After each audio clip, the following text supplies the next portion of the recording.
All right. So good morning, everyone, and good to be back with you today. And I'm going to jump right in. And today's lecture is a continuation of themes that we were discussing last week. And we started with a paradox. I'm going to give you a little bit more information as we get into it. But I personified the paradox with Joe Manchin, the senator from West Virginia, and the idea that he is one of the two main sticking points to passing a fairly aggressive, in fact, perhaps even transformative package bundle of legislation that in particular would help a large number of his own constituents, of relatively poor people in West Virginia. And yet he is not gung ho and is quite the opposite, is taking out his scalpel and continuing to cut away at this legislation. Not even clear that the framework agreement that was announced on Thursday, right before Joe Biden fled the country, whether that's really an agreement, whether that's really going to pass. That's being, I suppose, hammered out, and they're still trying to herd the cats to get the votes lined up to get it passed, and we'll see, I guess, in the next month whether or not we actually get legislation of some kind under the broad rubric Build Back Better, a kind of kitchen sink legislation package. But to return to the central idea here, the paradox that the people who might most benefit from this legislation are the same ones who are demanding that Joe Manchin not, in fact, endorse it or embrace it in as expansive a form as Joe Biden or Bernie Sanders or Nancy Pelosi or Chuck Schumer would want, right? And so why is it that, in a sense, the people who would most benefit from repairing the safety net, from putting stronger social support in place, from engaging in more redistributive taxation and programming, are those most resistant to it? And if you remember last week, we were talking about, in particular, Arlie Hochschild's work and the idea that for a bunch of people in Louisiana who she interviewed, there was a deep story according to which they were patiently waiting in line for the American dream, and people were jumping the queue, getting in line in front of them. Those people were primarily Black or Latino or Asian, maybe some women too, and they were being assisted by the federal government. And this was unfair, and it made them hostile to the federal government. So, right, race and downward mobility, economic insecurity, all blended into a kind of toxic stew that led to resentment, anger, grievance against elites identified with the federal government, and hence an unwillingness to support the federal government as an agent of social security or redistribution. And so that's where we left off. And I'm going to add a new wrinkle to it today, and complicate the picture, and I hope make it a more complete picture by talking about a second dimension of white resentment in the United States today.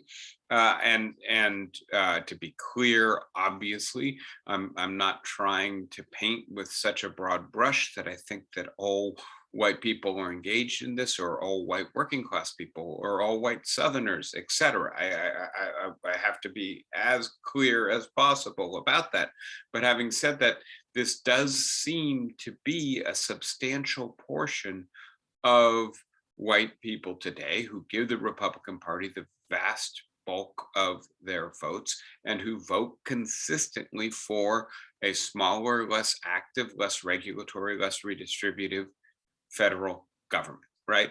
And so the new dimension that I want to bring in today is anti-immigrant politics, and what I'm going to call the new nativism, the sense that the people who are here, the true Americans, where that is identified both with having a claim to long-standing belonging in this society, but also with a racial and cultural dimension, that this form of anti-immigrant politics, which of course propelled Donald Trump into the presidency in 2016 as his most popular campaign slogan turned out to be build the wall, right?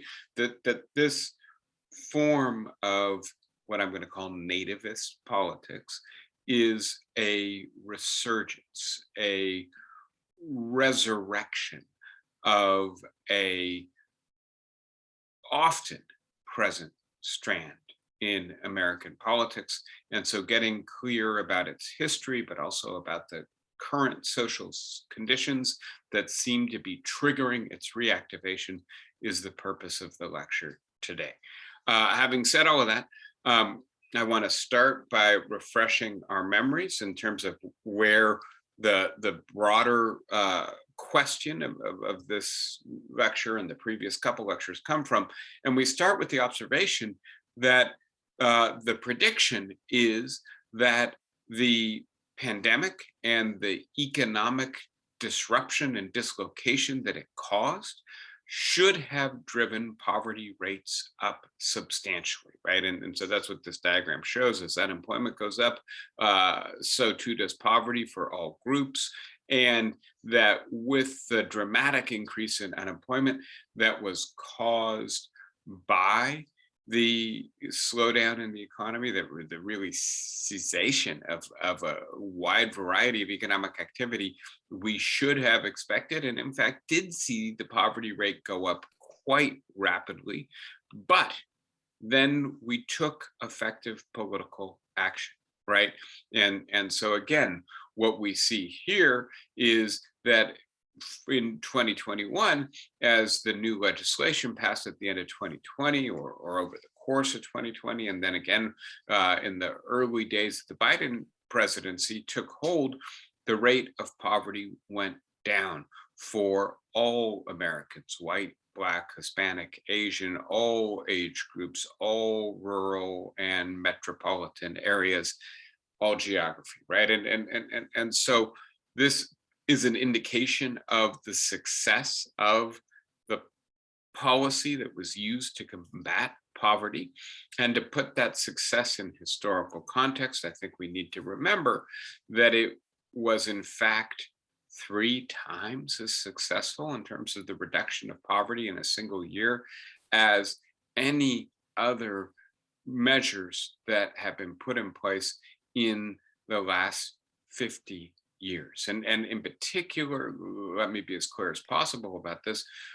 Most of these reductions in poverty are caused by economic growth and boom periods, right? That these are periods of sustained economic growth, and over time, economic growth will drive poverty down by increasing employment, increasing wages.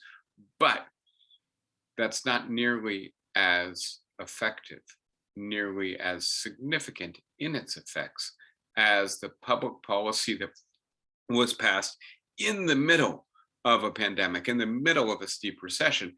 And that should not be surprising given what we know about the distribution of the benefits of economic growth in America this century, over the last 30, 40 years to be specific, right? And that the benefits of economic growth are highly top skewed. They go to the top 10%, the top 1%, the top 0.01%, dominantly, right? You know, as much as 99% of the benefits of the economic recovery in 2009 to 2012 went to the top 1% of our population. So not surprisingly, when we have periods of strong and sustained economic growth, it reaches the bottom last, and it only marginally improves the situation of the people at the bottom of the economic distribution. Whereas public policy, which is much more targeted in its effects, you have to be poor to qualify for some of these benefits, or these benefits are relatively small but make a large marginal difference in the economic situation of somebody who is quite poor. They're much more effective at combating poverty. Um, and so this is not just something to do with the number of people in poverty, as I pointed out, and we looked at a number of different metrics, but it drove economic anxiety down dramatically, right? You can see it's on the rise in the second half of 2020, and then it is pushed down by two successive rounds of stimulus legislation designed to combat the effects of the pandemic, to the point where it is substantially lower than it had been a year or so earlier. And I pointed out to you that we know that economic anxiety has psychological effects which are highly destructive, both in terms of the capacity of the people suffering from anxiety to effectively solve the practical problems they face, and in particular for their capacity to be good parents, to be patient, to show understanding as opposed to aggression, etc. And so all that to say, this is not just we've got a smaller portion of our population in poverty. This is the lived experience of young children in our society got better as a result of these policies. I want to now shift to the long-term perspective. I know the diagram is a little fuzzy in terms of its focus. I'm sorry I couldn't get it crisp, but the diagram here shows that if we look from the mid-1960s to more or less the present 2018, in terms of the rate of poverty, so from the war on poverty to the present, it appears that the rate of poverty has maybe decreased a little bit, but it's been very uneven. But there's a problem with the way in which our poverty statistics are collected, and that is that they don't take into account a variety of additional non-cash transfers to the poor.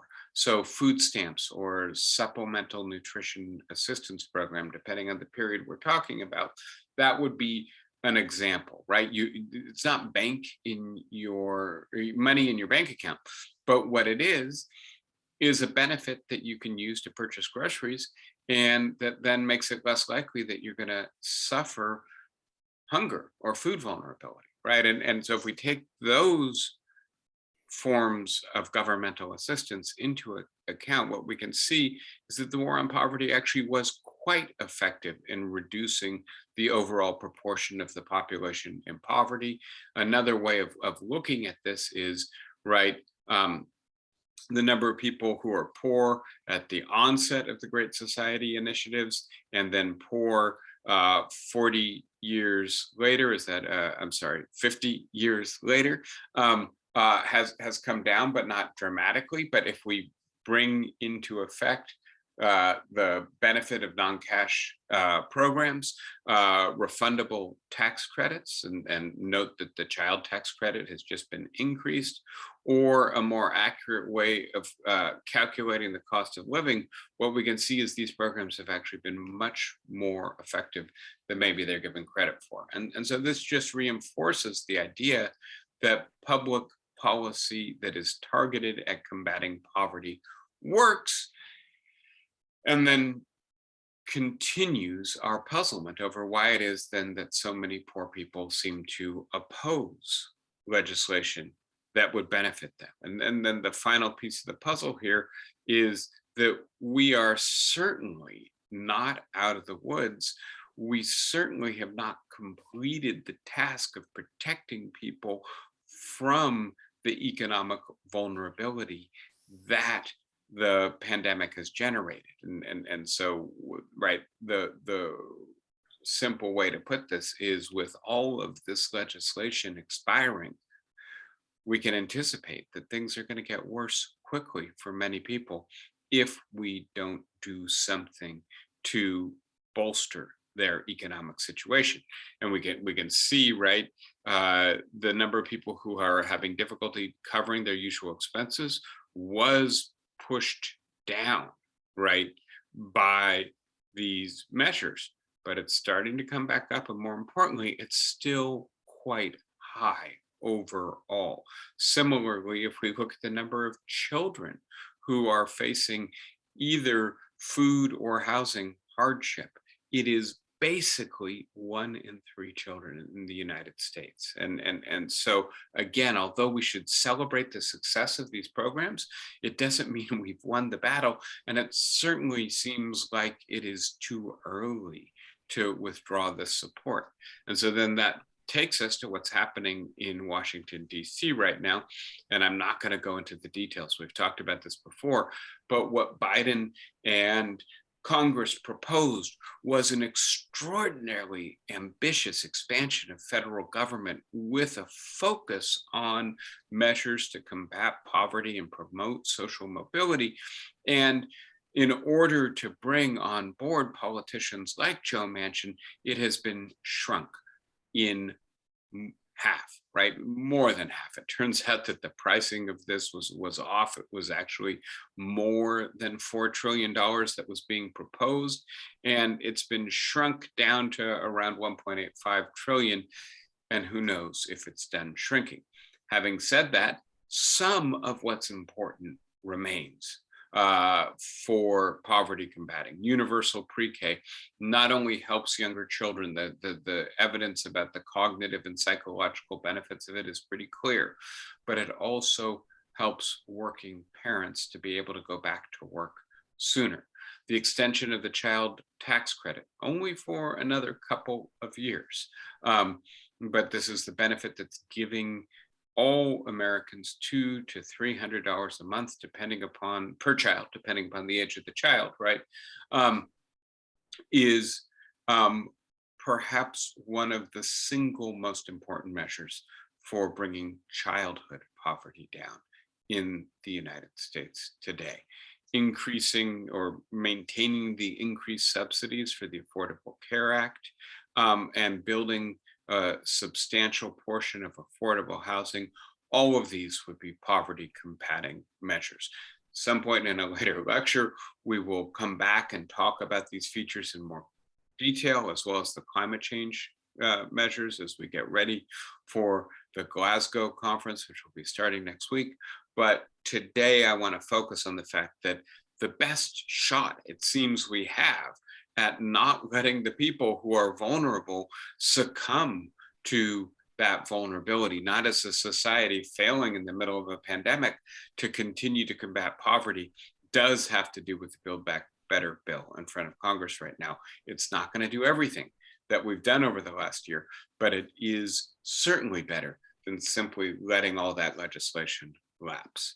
So very quickly, what we talked about last week and the week before and many times before that is we are a society that has grown much more unequal over the last 70 years. We are a society that has also become much less mobile. If you're born at the bottom, you tend to stay at the bottom or move up only a little bit.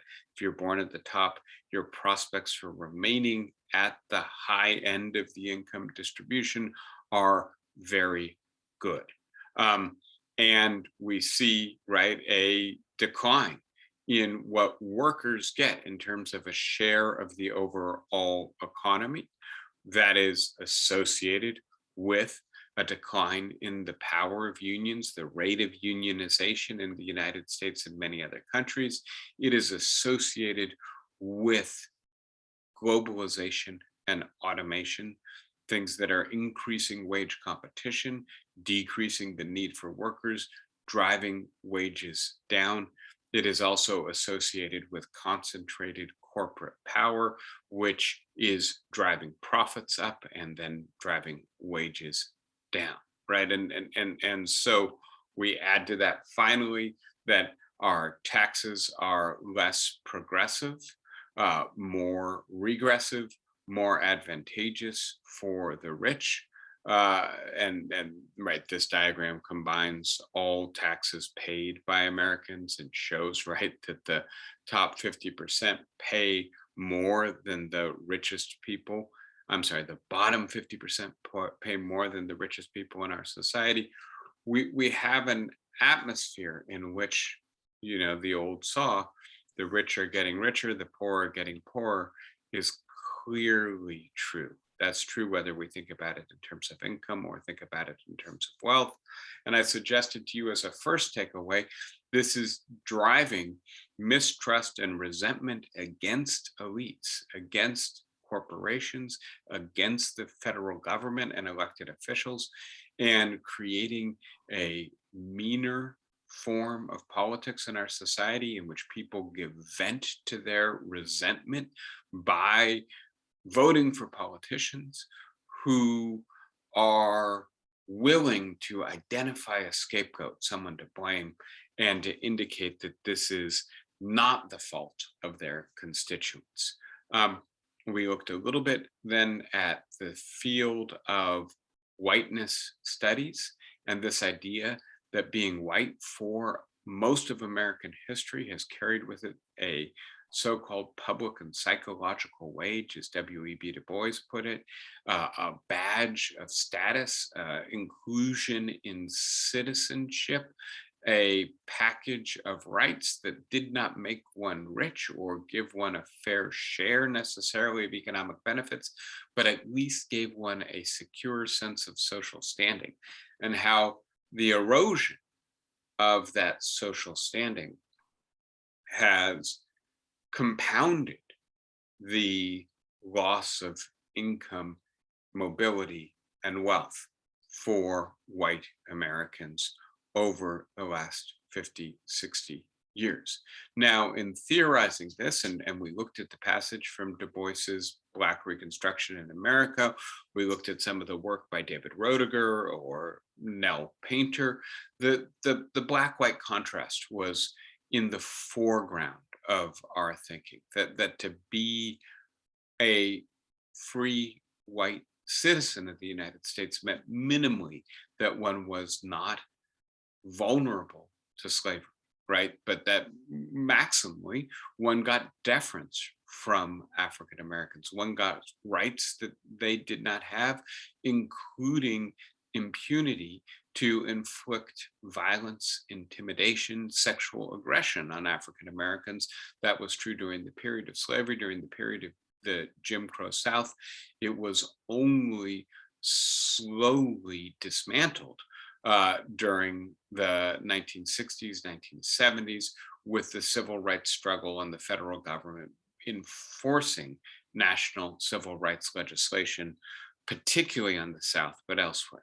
And so this is then the backdrop to the literature in inequality studies that we also looked at last week, and the idea that in a society, having social standing, having the experience of social respect is extremely important to the overall sense of belonging and self-esteem, or alternatively, anxiety and marginality that individuals experience or feel.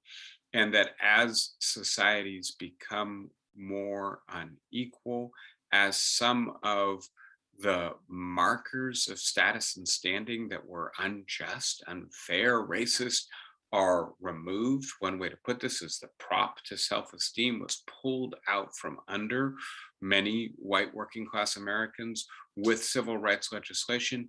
Anxiety and desperation increase. And we see this in general literature on social well-being, health outcomes, and the level of inequality. And we see this specifically in the United States over the last 25 years in the vast increase in deaths of despair, deaths by suicide, drug addiction, alcohol abuse, and heart disease related to anxiety and stress, and that these are really concentrated in white uneducated Americans, right? And so the literature shows very clearly, and again, I know I've spoken with you about this before. I just want us to have a solid basis before we move into the new material. That the more unequal a society, the higher its rate of health and social problems, right? That this is manifest then in what's happening with white Americans and the fact that their death rate um, basically went up or plateaued this century, whereas African Americans continue to see their death rate decline.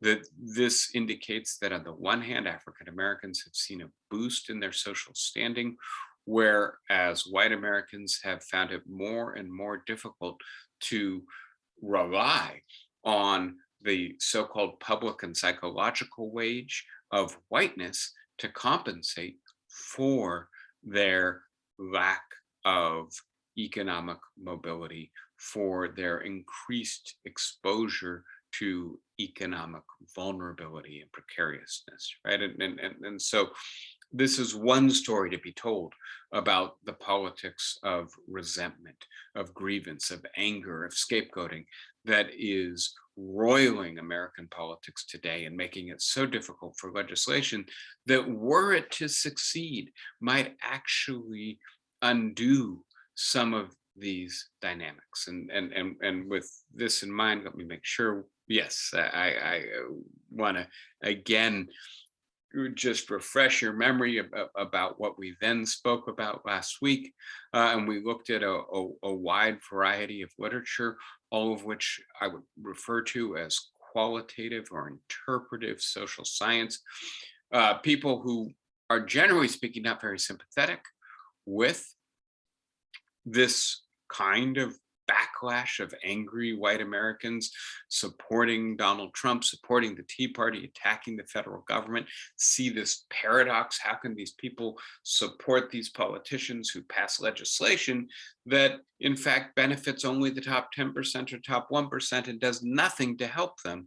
And so a group of social scientists has gone into Louisiana, Tennessee, Kansas, Missouri, Wisconsin, Pennsylvania, to really get to know the voters who gave Donald Trump the presidency, and prior to that supported the Tea Party, and right now are making it so hard for the Democrats to get this legislation passed, and really sought to understand them. And we talked in some detail, especially about Hochschild's portrait, her deep story of the world view of the people she met in Louisiana, the people who wanted to rely on themselves, their own agency, that they felt that they were responsible for their upward mobility in previous generations,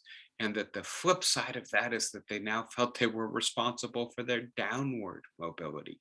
And I have tried to argue to you, let me be as clear as possible, that I believe that that is confused, right? That really you cannot tell the story of the growth of the middle class in the middle of the 20th century, the white middle class. I think it almost goes without saying, without looking at the New Deal, without looking at Social Security, without looking at federal mortgage insurance and assistance, without looking at the GI Bill and the access to education and housing it bolstered for so many Americans who had been excluded from the housing market, who couldn't afford higher education, which turned housing and higher education from privileged luxury goods of the affluent into possessions of the middle class, and in so doing produced the first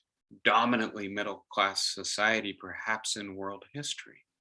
that you can't understand all of that without understanding that a very active federal government created all of that, that people were not merely responsible for this on their own. Yes, they did work and work hard and make major contributions to the economy, but the fact that that work garnered them the wages, the security, the mobility that it did is because the federal government had their back, was putting in place a whole structure of policy that allowed them to lift themselves through their own earnings with federal support and backstopping. And that the idea that you are solely responsible for your economic success and therefore also for your economic decline is delusional, but it's in a sense an understandable delusion in that it attaches agency to you. I am responsible and therefore I am in control. And one of the experiences of so many Americans over the last 50 or so years, over the period of deindustrialization, of growing automation, growing globalization, decline in unions, etc., has been a lack of agency, a lack of control. There's nothing I can do. And that is what's driving the despair, that's driving the deaths in so many of these regions. And so stubbornly sticking to the idea that I am responsible for my fate. I don't want a handout from the government. I don't want assistance. That's for those people who don't deserve what they get, who don't take responsibility for themselves, who are not agents or captains of their own ships. No, thank you. Right? That this is part of the mindset that these works help us to get greater purchase on, greater understanding of, and that once we have that understanding, we may be at least a little bit more sympathetic to the situation and the psychology, if not the way in which it is articulated politically, right? And so, as Hochschild puts it, it helps us to scale the empathy wall. So then to bring this to a conclusion, one of the things that these works reveal is that many of the people they interview are decent people, even if they have indecent politics, that they are reasonably smart people. Hochschild concentrates on environmentalists in Louisiana, right, who are doing the research and figuring out how the companies are destroying their environment. So decent, smart, somewhat sympathetic people making dumb, vicious, self-destructive decisions about their politics, but decisions that I want to say are not necessarily irrational in the sense that they aim to preserve their dignity. They aim to preserve their sense of agency, even at the cost of damaging themselves materially, and that it's not a unintelligible decision to choose dignity over income, right? That is something that many of us do. Is that a comment or a question? Please feel free to ask. No, okay. The second thing to notice here, and again, coming out of the new inequality studies literature, is the way in which poverty, economic insecurity, and status insecurity, right? And note that in a sense, what we're doing here is pulling economic insecurity and status insecurity apart. That in a sense, although poor whites had economic insecurity throughout much of American history, they didn't have status insecurity. That is a new development. And when you mix them all together, right, what you get is a toxic stew that distorts the way people think, makes them more aggressive, makes them less sympathetic, frankly, in many ways, less good at solving problems, less patient. And again, I think that it's impossible to understand contemporary American politics without seeing many people as manifesting politically the distortion of their moral psychology produced by great status and economic insecurity. The third thing that is a conclusion here is that white people are, quote, dying of whiteness. That's Jonathan Metzl's title, right?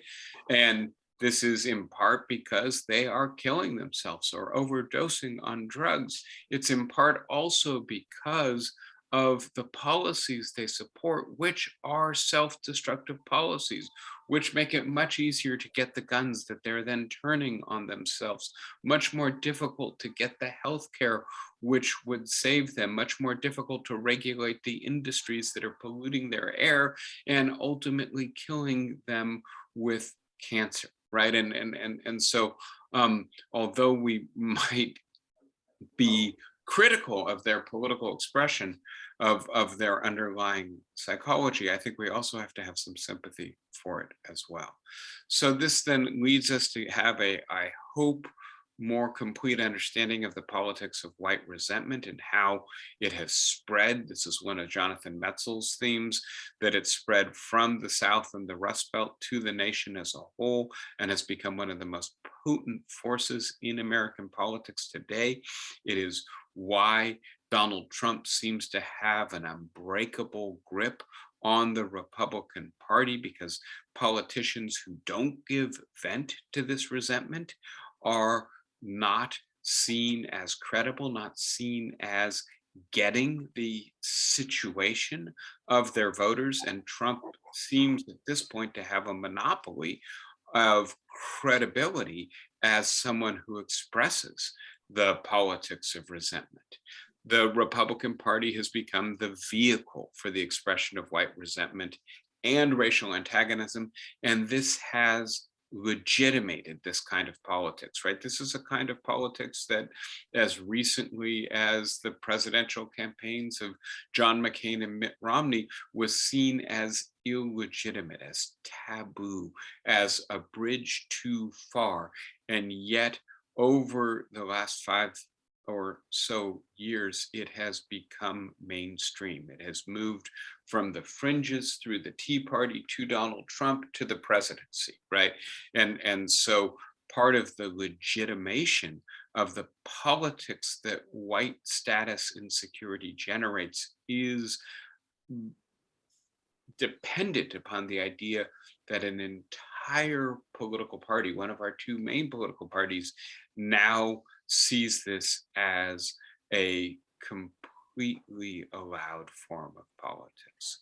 And so the sad outcome of all of this is that there is a kind of self-reinforcing dynamic in place here. To the extent that whites support policies that further their economic insecurity, they may do so with the awareness of their effects and view it as a sacrifice necessary to combat further victimhood and domination. This is the language that people speak, that if they vote for a more robust, empowered federal government, that government will just assist more people in cutting in line in front of them.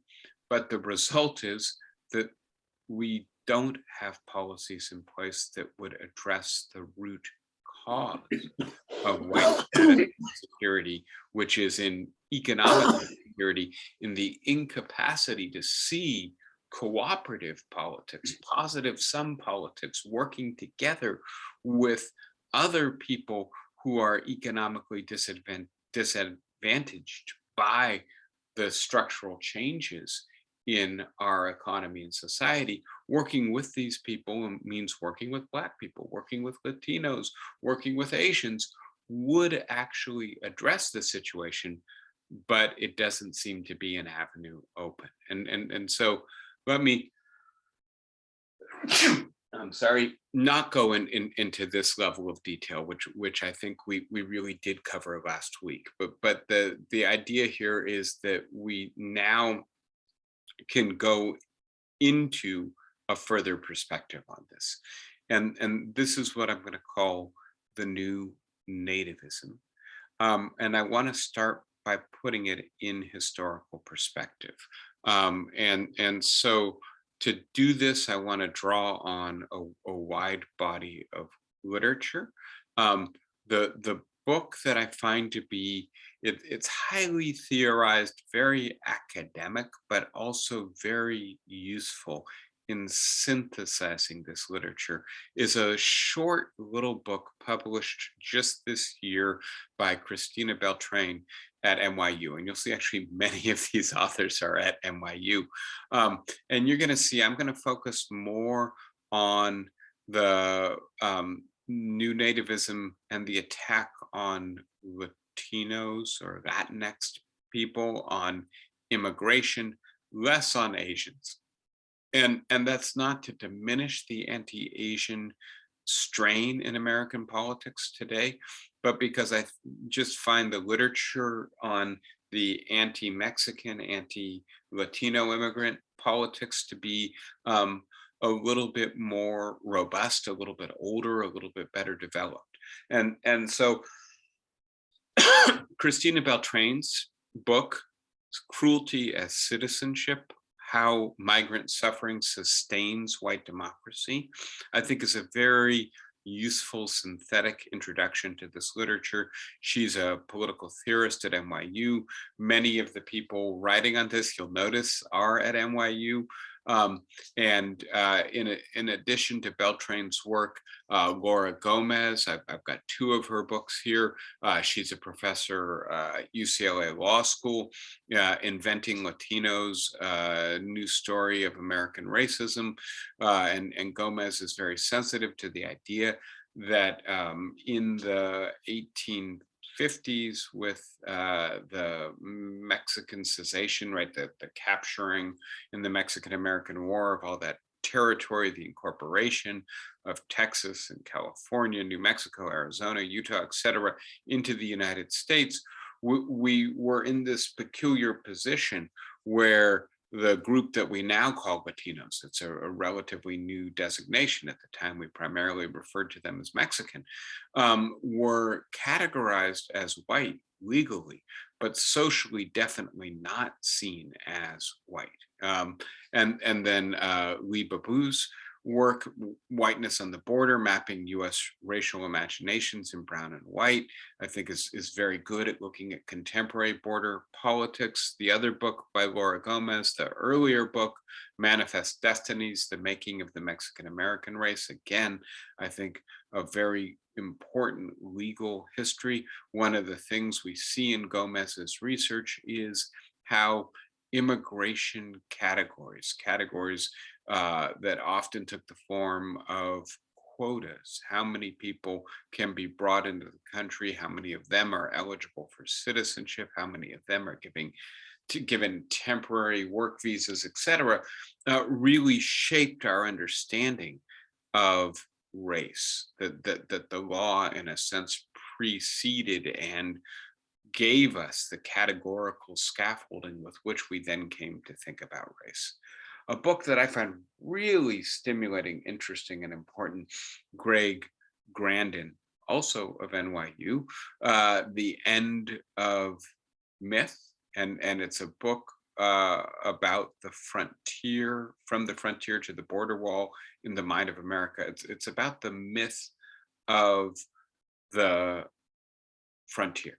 The idea that there's always new territory out there, and that the person with the boldness, the energy, the courage, the work ethic to claim it can secure mobility, stability, standing by going west, young man, and claiming it. Indian Given by Maria Josefina Saldana Portillo, which is really about the way in which Native Americans have been treated within the United States and Mexico for at least 300 years, right? And so the projects of conquest, but also the categories of race, the categories through which we have constructed the cultural otherness or differentiation of indigenous Americans. And then finally, The Abolition of White Democracy by Joel Olson, another political theorist. He's at Arizona State University.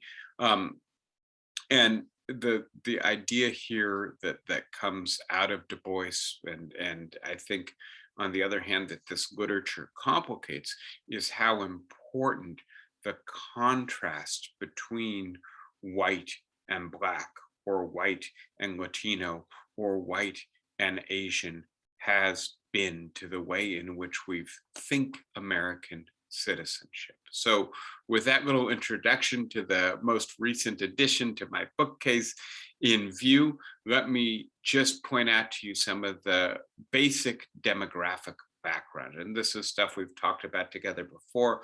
I'll be relatively brief today so that we have time for maybe a little bit of the more analytical work. This is the diagram of what we learned from the 2020 census. And in particular, what it shows is in blue arrows, census tracts where they became more diverse. The share of people of color increased.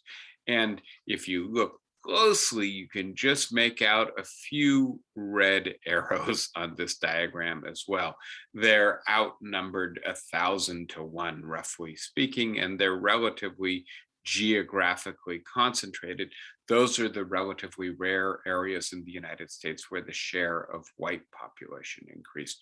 And so what we're seeing very clearly is an indication that there is a geographically ubiquitous trend occurring in the United States. We are becoming a more diverse society. And we are becoming a more diverse society not primarily because the share of the African American population is increasing. As a matter of fact, and please note, this is real data. This is not a projection, right? This is what the census over the last 40 years has revealed to us. The share of the African American population stayed quite constant. The share of the white population has decreased from almost 80% to less than 60%, really very close to 55%. That has occurred because the share of Hispanics, that's the census category, and Asian Americans has increased dramatically over that period. And so when we think about the new nativism as opposed to traditional American racism, we're thinking about the anti-immigrant politics, not anti-Black politics. And in particular, it seems to be focused on Hispanics primarily, in part because Hispanics are the largest growing demographic group, now the largest minority population in the United States. And the growth in these categories is pushing down the numerical advantage that whites have enjoyed throughout the history of this country. We see this in cities, and please note, with the exception of Sacramento, these are all southern cities that have gone from being majority white in 2010 to being majority people of color in the intervening decades, right? And we see this very clearly in California, right? California is already a solidly majority minority society. And this is then something that I assume that almost everybody I'm speaking with today is quite comfortable with. And this is one of the things we see. Areas that have been quite diverse for quite a long time don't seem to have as strong an aversion to diversity as areas that are newly diversifying. And that's why I start with that map of the United States that shows that so many areas that have been, up until this point, primarily white areas are diversifying over the last decade. As you can see, we have already passed the inflection point where there are more children of color being born in the United States than there are white children. Again, this is prompting a kind of, I think, racial anxiety among white people who see a future already taking shape in which they are in a minority, in which if they stay in the zero-sum mindset that what is good for minorities is bad for white people, that if we have oppressed them in the past, they will try to oppress us in the future.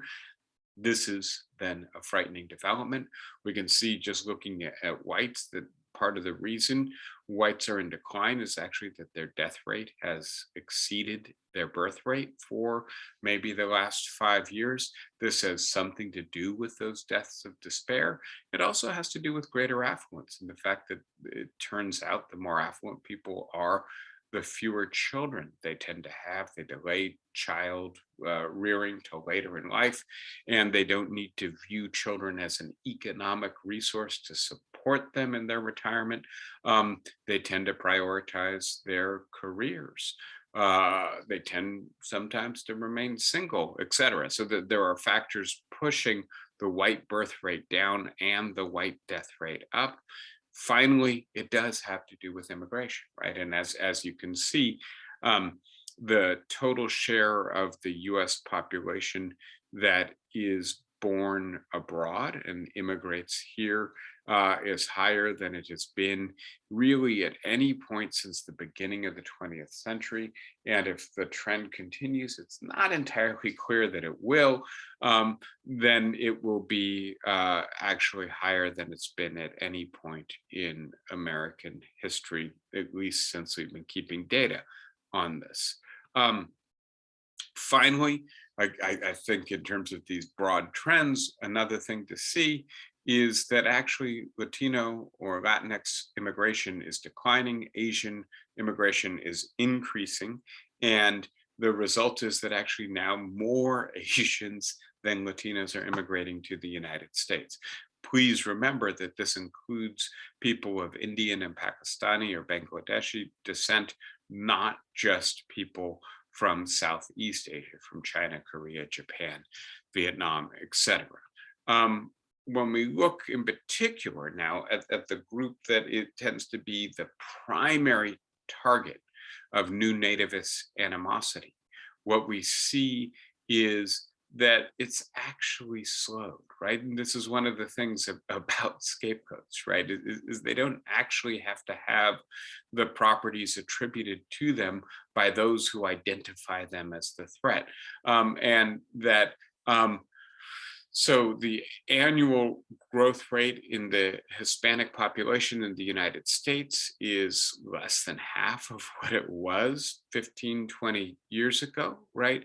And not only that, it's primarily now driven not by immigration, which at least with Mexicans is now net negative, right? More Mexicans leaving the United States than entering the United States. And please note, Mexico is both the most proximate and the most populous country from which we tend to get a lot of Latin American immigration, really drives these trends. So the reason that the Hispanic population of the United States is continuing to grow, even if it's slowing, is because of people who are born here, not because of people who are coming here.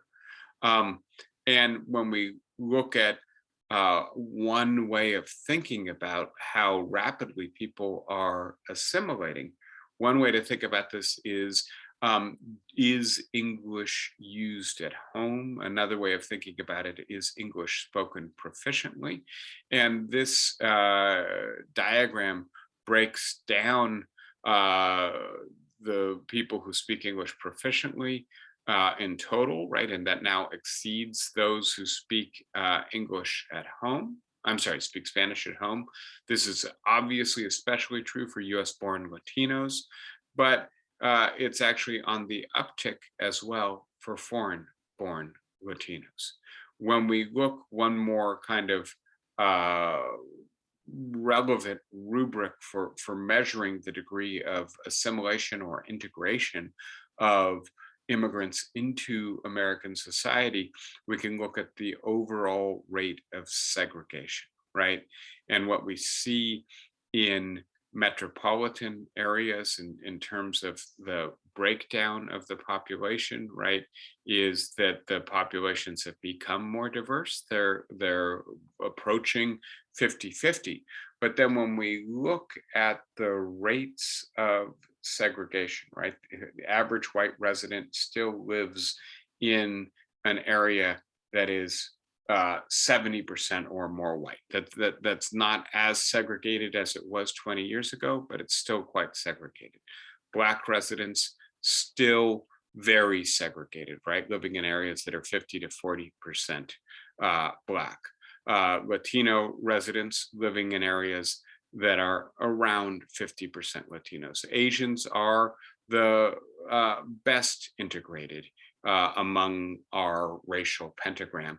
But remember the work of Ryan Enos that I've spoken with you about in the past, that when groups are relatively large, relatively proximate to each other, but also relatively segregated, that is when stereotyping tends to take hold, when hostility tends to be the major dynamic between racial groups.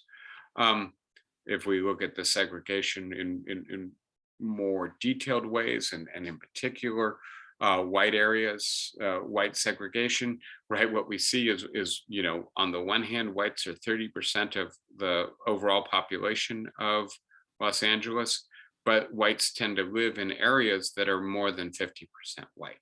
And this continues through most major metropolitan areas in the United States. There are areas like San Francisco or Washington, D.C. that are a little bit better integrated, but we have fairly uniform residential segregation in the United States. That's true for Latinos. That's true for Asians as well. Let me just see. Yeah, let me talk about this for one more moment, and then I'll leave off. I'm not going to get into setting up the deeper analytic framework today. We'll come back to that next week. Let's look at more opinion and politics about this just for a moment. And so as you can see, this is recent research from the Pew Center. There's a direction in American public opinion.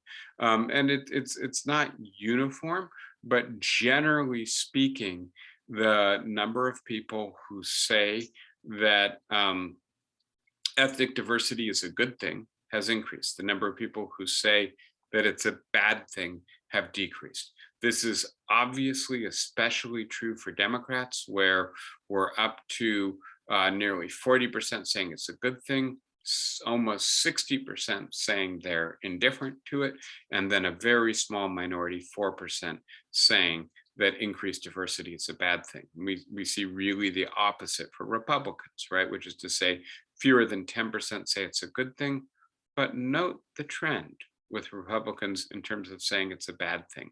In 2016, when Donald Trump was running for the presidency, that reached a pretty high mark, 40%, so double the rate for most Americans, 5 times the rate for Democrats. And it has actually come down over the course of Trump's presidency and into the current moment. So we then note attitudes on immigration are changing and polarizing, that most white liberals don't think that immigration is a critically important issue anymore, that they're not threatened by it. White moderates have seen their level of hostility to immigration go down, but white conservatives have seen it go back up, particularly in the Trump era. And this is this new nativism I want to really try to wrap our heads around when we get together next week. But I'll stop there today to leave a little bit of time for thoughts and discussion. Who wants to start us out?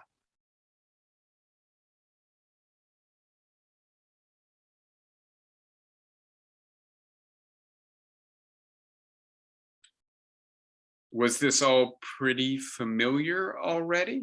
Bob, you've got your hand up. Go ahead. You got to unmute yourself. There you go. This is probably way off topic and maybe even out of your area of expertise, but what about the British? The British have been dealing with immigration and immigration issues for a long, long time. They don't have the basic racism that we have due to the slavery, but I would think that they'd have significant problems similar to ours vis-a-vis immigration. Yeah, so there's an influential book on this, Ain't No Black in the Union Jack. I don't know if you've heard that phrase, but that was a racist phrase that was popular in the politics of Britain in the 1960s that then got taken up into a book. Stuart Hall, leading social theorist in Britain, spent a lot of his career writing about these issues as well.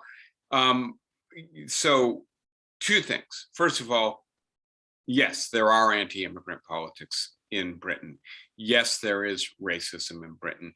It takes different forms. And I'll just point out to you that there's a wonderful report of a Pakistani neighborhood in London. And when I say a Pakistani neighborhood, a neighborhood that was 60%, I believe, Southeast Asian, right? So Pakistanis and Indians dominate the area, but there are also Caribbeans and white working class people, et cetera. The slightly different mix of immigrants in Britain than we get in the US who voted for Brexit. And when you interviewed them, they said, there are too many non-British people competing with us for our jobs. English jobs should be for the English, right? And who did they have in mind? They had in mind the Poles and the Czechs, who were allowed under EU law to come to London and work as waiters and bartenders, and who were taking their jobs, right? And so anti-immigrant or nativist politics can take many different forms depending upon the social context. The British have it too. The British have it in different ways. Part of what I'm trying to get to, and I'm not all the way there, but when we think of white identity and white resentment, which in a sense is the thing I'm really trying to explain in these lectures, is we Americans, I think, tend to think primarily in the black-white binary, right? You know, that whiteness has been defined in opposition to and as superior to African American, where that's associated with slavery, with lack of liberty, lack of rights, criminality, laziness, we could go on, right? And that this is in part delivered that psychological and public wage. If you're white, you're not like them automatically, right? What the new literature that I'm looking at says, look, even at exactly the same time, white immigrants, please note, right? People who were founding colonies were enslaving African Americans. They were dispossessing Native Americans, right? And that contrast between European and Indigenous American was also very important to the way in which we thought our white identity, white citizenship, white status. And by the way, very quickly, we expanded into Louisiana and then Texas, areas that had significant Mexican populations, right? And we began contrasting ourselves with Mexicans. And then we continued to expand west and then started using a lot of Asian labor, especially Chinese labor, to mine and to build railroads in the Western United States. And a different contrasting pattern took hold. And so, yes, you're right. I don't know enough about Britain to give you a detailed story about Britain, but I know enough about the way in which racial status claims work to say they're always contrastive, and then they depend upon who the contrasting group is, and that varies society to society, but it also varies within your own society, depending upon which region you're in, right? So what if you're in the Southwest, it's different than if you're in the Southeast, it's different than if you're in the Northeast, and which historical moment we're talking about. In the middle of the 19th century, the contrast between so-called Anglo and Mexican becomes much more important in many discourses of citizenship at the national level, right? And today, that contrast has come back. And that's in part what I'm trying to figure out is why in 2020 is it, in a sense, the most viable path for nativism to express and legitimate itself, to contrast itself not with African American per se, but with Latino, Latinx, or Mexican populations.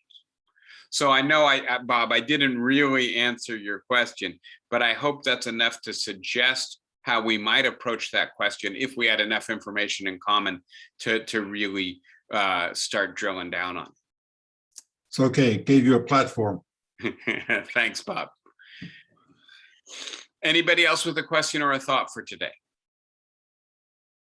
All right, then we can go our separate ways, and I will continue where we left off when we get back together next week. And I'll just point out to you very quickly that when we get back together next week, I will be really going into the more theoretic, the less demographic, the less introductory material, and trying to flesh out this concept of white citizenship being spelled out in contrast to all these other dimensions of race and difference. All right, everybody, have good weeks. Good as always being with you. Take care. Thank you. Bye-bye.